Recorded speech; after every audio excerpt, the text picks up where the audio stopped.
Hello everyone. Today I am going to present on the Urumi, the science of the flexible steel, a fascinating example of ancient Indian weaponry and metallurgy genius. In this presentation, we will explore how this unique weapon combines physics, material science, and the martial skill into one system. Coming to the introduction of the Urumi is a flexible sword from South India, also called as Chittuwal in Malayalam. It considered as one of the most unique and dangerous weapons in the world because unlike normal swords, its blade behaves like a whip. What makes it special is that it combines martial arts, physics, and metallurgy into a single weapon. Origin and the history of the Urumi sword. It is originated in the Kerala and Tamil Nadu. It is closely associated with the ancient martial art Kalaripayattu, one of the oldest fighting systems in the world. Coming to the historical background of it, it dates back to the Sangam period around 300 BCE to 300 CE and was mainly used in close combat. What is the structure of this Urmi? Urumi consists of a long, flexible steel blade, usually around 4 to 6 feet in length. The blade is very thin and whip-like attached to a handle similar to a sword. Some versions even have multiple blades. The main components include the handle, the flexible blade, a guard for protection, and a coiling design that allows it to wrap it around the waist for storage. Coming to the unique design, why the Urumi is flexible. The flexibility of the Urumi comes from its extremely thin and narrow blade. Special metal treatment techniques give it high elasticity, allowing it to bend without breaking. As I said earlier, metallurgy is a mixed in this play. How and what is metallurgy of the Urumi? The Urumi is forged using advanced traditional blacksmithing techniques. It uses carbon-controlled steel similar to ancient wood's steel. This gives it high tensile strength and the ability to undergo elastic deformation.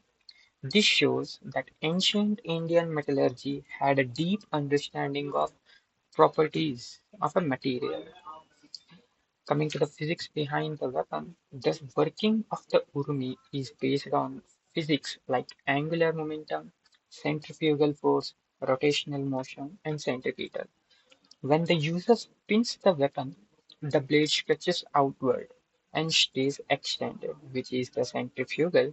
The formula involved is L equals to I omega, also known as angular momentum equals to moment of inertia into angular velocity. How it is used in a combat. In combat, the user continuously spins the blade to maintain the minimum momentum.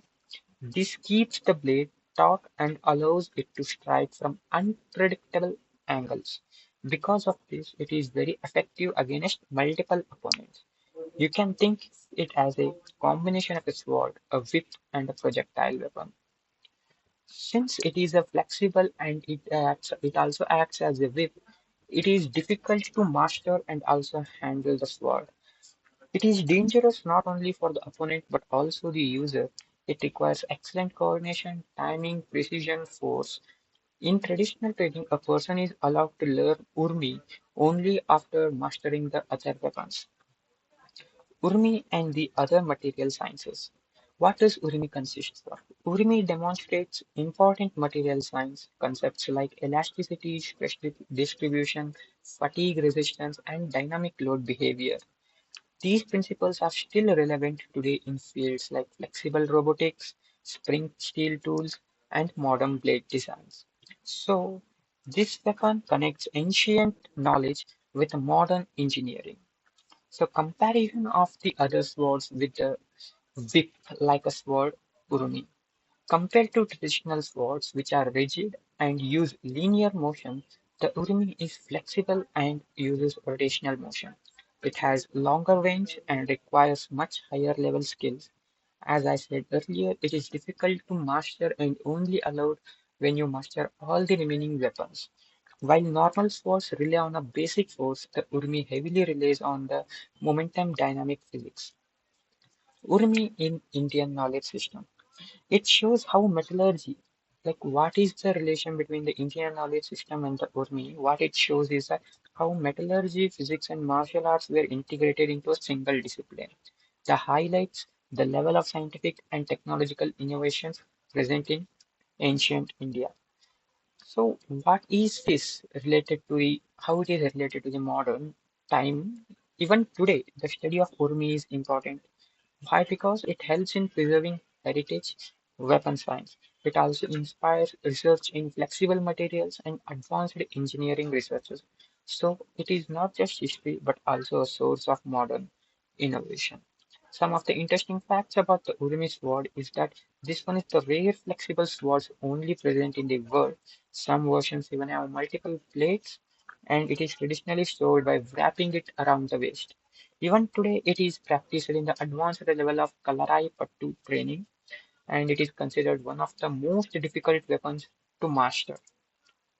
In conclusion, I would like to say that the Urimi is not just a weapon, it is the combination of ancient metallurgy, physics in motion, martial intelligence, Indian scientific heritage. It shows how flexible steel can become a powerful and precise weapon in the hands of a skilled warrior. Thank you.